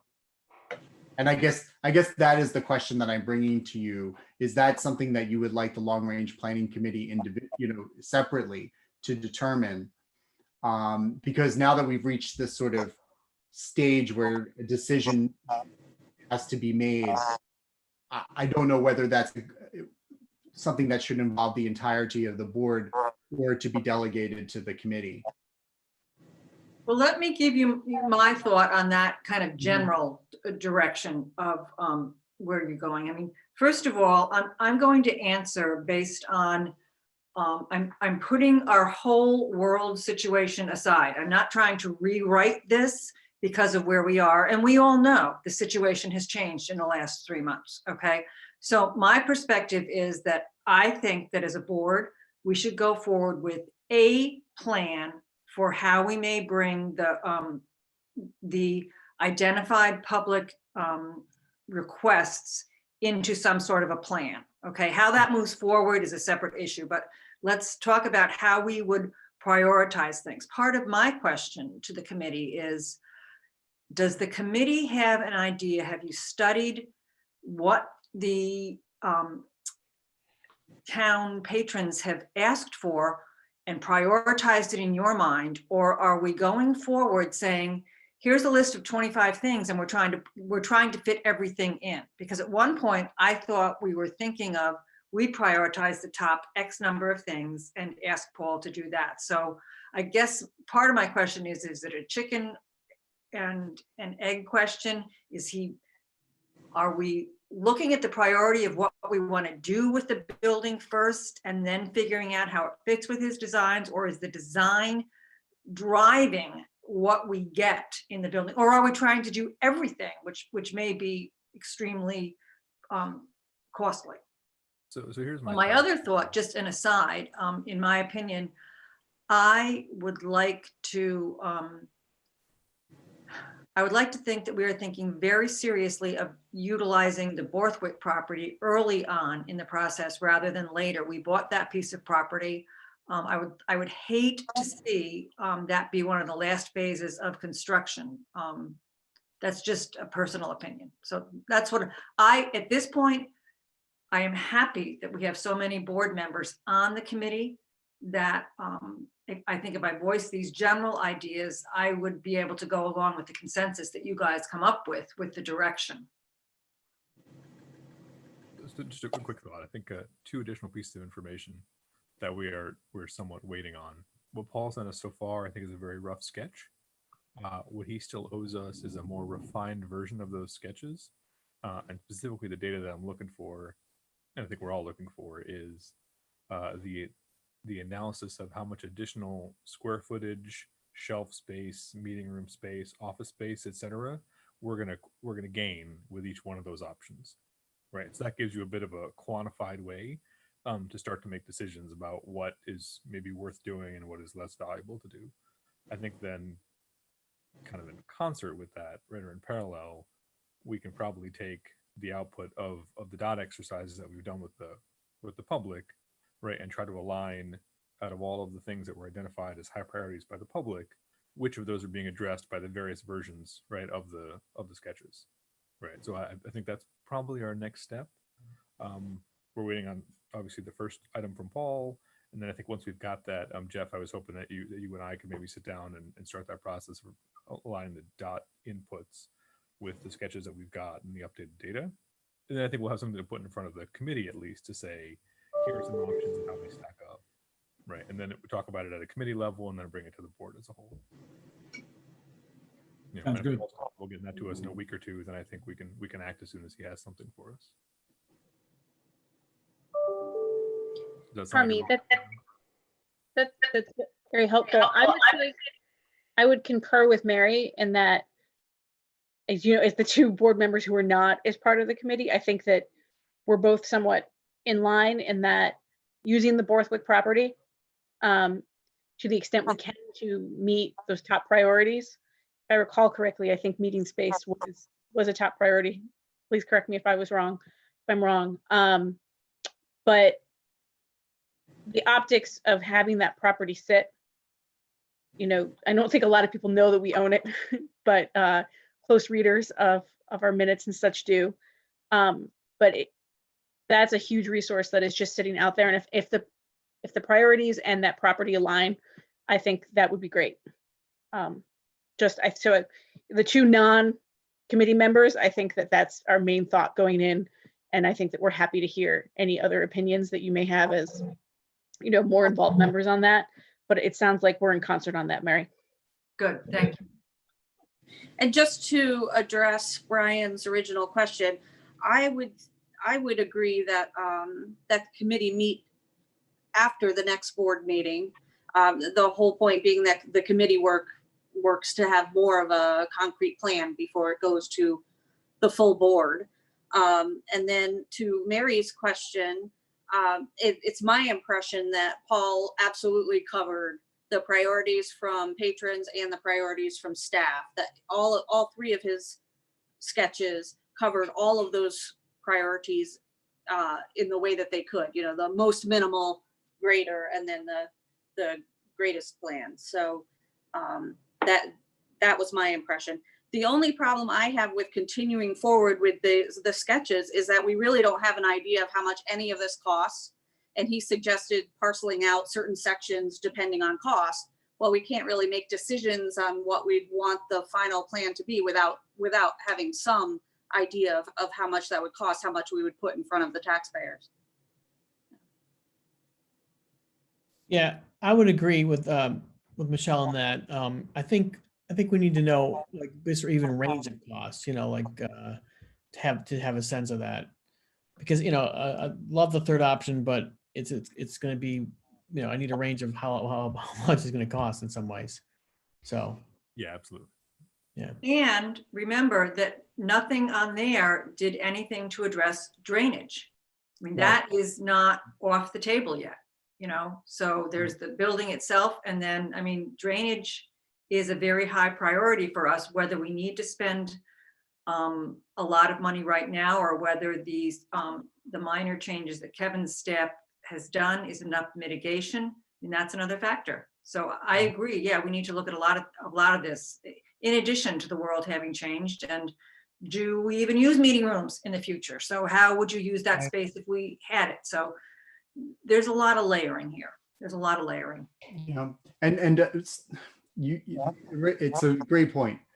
One thing that that concerns me, I remember frequently along the this process, Paul has talked about how the building we have is a very good building for the 1970s. That in the 1970s this was state of the art. And one thing that I'm very concerned not to do is build a building that's very good 20s building, that 40, 50 years from now is going to look super dated and so on. And Mary, what you're saying is that's a big question there, right? Oh, wow, this is clearly a 2020 building with all these meeting spaces. Nobody does meetings anymore. Where's that crystal ball? And what do we do when we don't have a crystal ball? I think That's a challenge. it is a challenge. And I think one of the most important things that we try not to do, and we will fail probably in some ways, is to commit to making the space as flexible as possible. And I think that's, that those fixed stacks that are in the nonfiction section and go up to that's what you bring up as an example of the exact opposite of having flexible meeting space. Whereas if you have a meeting room, in the end, that space is usable. If you have a need for space, that space is usable. If there aren't meetings, then that space is usable as something going forward. So I need to cut in a second. I need to excuse myself for a work call, so I apologize. Okay. Okay, thanks, Mark. Sure. And one other thing I'll just say, Mary, is I don't remember if Paul covered it today or not, but I think all three of the sketches did address the specific issue of drainage on the plaza because they enclose it or partially cover it. Oh, Thereby okay. protecting it from the weather. All right, good point. But your point is well taken about the remaining green space, where that may remain a concern. Just wanted to jump in and say, I feel like it would be useful for the committee to have a meeting perhaps that doesn't include Paul so that we can have more direct, honest conversations about some of the things we want to ask him and make sure that we get, some direct, clear answers on, not to waste our time, but I think that could be more productive than having a meeting and, maybe kind of not getting the answers at the meeting with him. So. Yeah, I would agree. I think that's a good idea. Okay, so does anybody have an idea? Is that something you'd like me to try to set up before the next board meeting? Does that sound? If we can get something together in the next week or two. All right, I will put out Harmeet, I'll talk to you.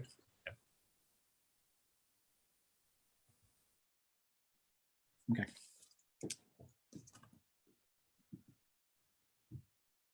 And I think that's it from me. Harmeet? No, I'm looking forward to it. Thank you very much. I think we're in good shape. Great. Thank you, Harmeet. Thank you. You guys are doing a great job. I appreciate it. Thank you, Mary. Okay. Jeff, the HVAC update. Okay, so here's some great news. So we have applied for final closure of the HVAC project. We are getting very close to where we will have a board meeting. I don't want to see tears. I don't want anybody getting upset and crying about this. I know how much you love hearing about it.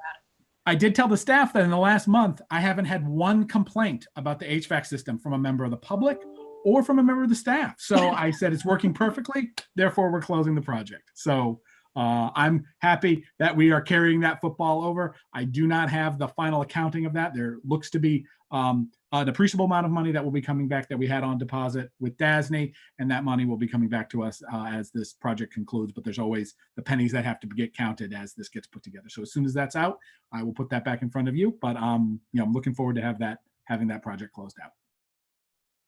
And I will just add to that I know how much everybody likes looking at graphs. And Robert and Catherine put a graph in the package, or two graphs in the package. I would particularly like you to take a look at the electric graph. I believe it's electric, not gas. But what it shows you is over the last like 4 years, from before we started the project to the year we were doing the project, to the year when people were freezing in all the rooms, to our period of modifications with the help of our construction manager. You can see what happened with the electric costs. You can see the year where everything spiked and went way up. And then you can start to see how those costs have gone down once we started applying modifications and moving things forward. That graph shows a lot. It shows before, during, and after. And I'd like to see us continue to look at it, because we are now seeing the modifications in place and the tweaks, that small things that are still being done. But I think that the work that we have had done in the last year has brought things around and gotten us on the right track with that project. So I want to thank Jeff for that. He's borne the brunt of that. Well, thank you. And I did want to say, going forward, my intention is, and thanks to Catherine, and Catherine was working with Robert to get that in there. And I think what I'm hearing is that the graph is preferable to the board members. Would you like to see my tabular report continue as it has for since before I was director? Would you like to see me continue to put that in the packet, or would you like to switch over to the graphical report, or both? I don't think anyone looks at it but me, so I would be very happy with the graph. I like the graphical representation. The only piece of data that's on the table that's not on the graph right now is what we're paying per therm and per kilowatt hour, and that's useful as well. Okay, so if we had that somehow contained on the graph, yeah, then you could go all graph. Okay, good. There's a graph for that. We just did not include it in this month package. There's a graph for everything. I'm sure. We'll add it. Those exist in Tableau. So they're there. They're very easy to capture. Thank you. Okay, the only other thing that I wanted to bring up, Jeff and I were talking about upcoming meetings, and we started talking a little bit about the June meeting, when we typically review all of our standard contracts for services, and do we still want to use these bankers or these attorneys or whoever. And I did, Robert and I had some emails back and forth, and I think Robert is going to try to focus again on the investment policy to see if we can move forward, getting our contracts and agreements wrapped up and in place going forward. So we just kind of close the loop on all of that. A lot of work been put in on it the last year, so I think we're in the home stretch. So hopefully we'll be seeing something on that soon. Anything else, Robert? No, TD is taking good care of us right now, so there is no, surprisingly, they're giving us a very good interest rate. So we'll finish the contracts, but I don't see us in the short term moving the money around unless things change dramatically. Absolutely. Absolutely. I would just like to bring closure to this process. So when things change, if they change quickly, we will be situated to just, move forward with something we've already put in place. That's my only request. Absolutely. I think we are very lucky. I agree with you that TD is still treating us well. So. I have one more thing I'd like to discuss, if that's okay. I'll get you out of here. It is my intention, after discussions with the town and with the school district, it is the intention of both of those organizations to have some outdoor grounds people come back to work and beginning to work. And so it is also my intention.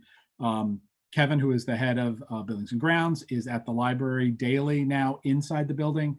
And it is my intention to begin the process of having some of the outdoor, some of the staff come back and work in only an outdoor capacity in a separated way, extremely safe, social distancing.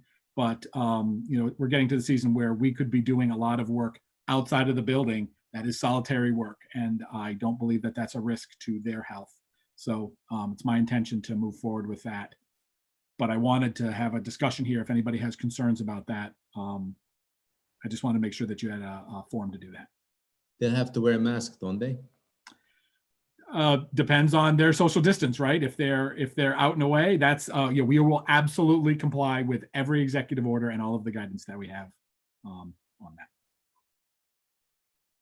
That sounds good to me. I have one other point I wanted to mention quickly. Don't shoot me. I just wanted to add to what Jeff said about the HVAC project closeout. We are expecting something in the range of $16,000 back from DASNY on our fee. So we are getting a check back at the end. We weren't quite sure what it would be, so we are getting money back. So that's good. Yeah. Okay. Any other old business, new business, anything anybody wants to talk about before we adjourn?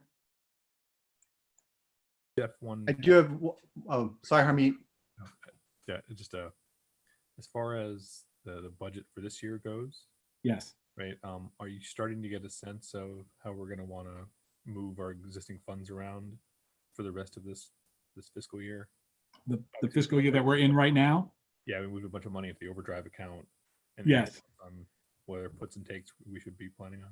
Yeah, we are, I'll be honest, we are plowing money into overdrive right now to try to meet that demand. And I know it's working because even with a 30% increase in use of that collection, we have actually managed to bring down the average wait time by a day or two, which doesn't sound like much when we're talking about 33 days, but moving that number a day or two means a significant amount of resources. And those physical books are on hold. A lot of the books that we had on order, we stopped shipping. They stopped shipping to us. We stopped receiving shipping. We turned off all of our orders. So there will be a gap in there where some of those resources will have been redirected to electronic. But it is my intention to try as best as we can to by the end of the year not actually have net shifted all that much from physical collections to electronic collections. So that's my main focus right now is making sure that the selectors are buying an appropriate amount to fill demand for the electronic books. And I mean ebooks and downloadable audio and in other electronic formats as well. It's actually the nice part about Canopy and Hoopla is that we don't purchase those. They're a per use fee is associated with those. So the public basically tells us what they want us to buy because we have to pay for each time. Now, the negative of that is we don't get an economy of scale, right? So every time someone watches the great courses on Canopy, it's the same amount. It's like buying it on DVD and then we can lend it out. So in that way, the model's not great, but it does allow everybody who wants to watch a certain movie to watch it at the same time. So we're trying to, I think we have two different models going on, and I think that allows us to get a lot of materials that we didn't have out in the hands of people who need them. So that's my main shift right now. And it's almost sort of by accident that there will be probably by the end of the year a net shift from physical collections to electronic collections, just because we haven't been able to order. Though the librarians are continuing to put those orders together, we've just had them on hold, not submitted them because our vendors haven't been able to ship them to us. And we weren't in place for many weeks until Kevin actually came back into the building. We weren't in a position to be able to accept any deliveries. So does that answer your question?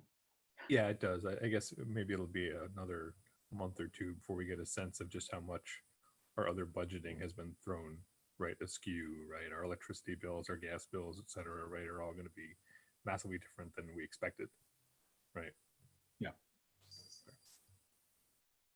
Well, there will be additional expenses for, there's some, if we could get cleaning supplies and face masks, and I mean, those are all relatively minor. But we have some computers on order to try to make sure that everybody can work from home appropriately. So there are some additional expenses related to this that we did not anticipate. Gotcha. Okay. And I just wondered if there was a brief update on contract negotiations in the age of Corona. Nope. Jeff, I have no memory of whether I replied to your email. I did not see a reply yet. No. So. But I'm available generally in the evenings unless, lines are kind of blurred right now. So it's not impossible to have a 7 p.m. conference call. But It's not, yeah. But if we schedule, evenings work. Okay, very good. So then I will set up a quick meeting with Lisa and Caroline to get that kicked off so that we can get that process started on our end. Get that process restarted on our end, because a lot My of stuff, apologies for my tardiness. Like I said, things blur. not a problem. I didn't mean to, I was just wondering if it had been affected by this move to remote, if you felt that that was going to cause any difficulty, or if it's just going to be pretty seamless being conducted via Zoom or whatever. I don't know how those meetings will be conducted. I think that's going to be an issue of negotiation. I'm imagining they Fair will, even as we get into June, they will be conducted like this. I know that the CSEA, which represents our union, is a part of that, has had to have a lot of attention focused on establishing a lot of workplace memos of agreement to be able to enable everything that has had to happen in this period. So everybody is experiencing extreme disruption. So it's not a surprise that this kind of got put on hold, but we will get back to it, and we will, get those negotiations restarted. Great. Thanks for the update. You bet. Anything else to discuss before we adjourn? Okay, motion to adjourn. So moved. I need a second. Second. All in favor? Opposed? No. Thank you all. It's good to see everybody, even in this format.